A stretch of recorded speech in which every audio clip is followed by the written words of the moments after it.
Chers amis, bonjour. L'utopie à la mode, la relocalisation, pose des défis importants. D'abord, on doit rechercher une main-d'œuvre bon marché et une solide base industrielle.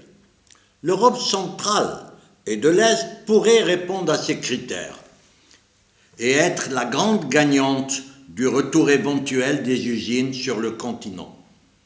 Pour cela, il faut monter en gamme et développer les services pour éviter l'écueil de devenir uniquement un centre de production à bas coût.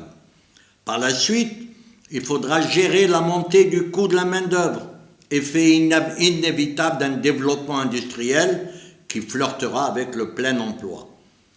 L'Europe de l'Est pourrait devenir ce que déjà certains économistes appellent la petite Chine d'Europe.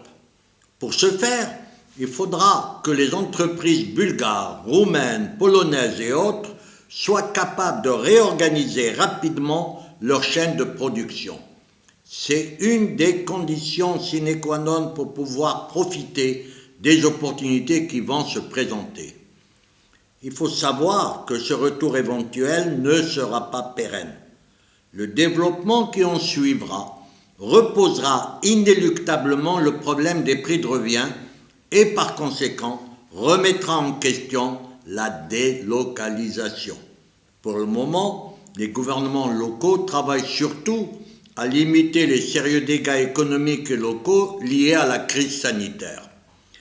La région, dépendante des constructeurs automobiles germaniques, est très affectée par la récession de l'Allemagne, son principal partenaire. Leur atout reste leur solide base industrielle. Ils se sont surtout développés après l'implosion de l'URSS et l'arrivée des investisseurs occidentaux. En moins de 2 décennies, la région est devenue l'Eldorado des constructeurs automobiles. Le problème qui va peser dans la prise de décision pour les relocations éventuelles, c'est que ces dernières années, les salaires ont nettement augmenté sous l'effet de la forte baisse du chômage et de la pénurie de main-d'œuvre.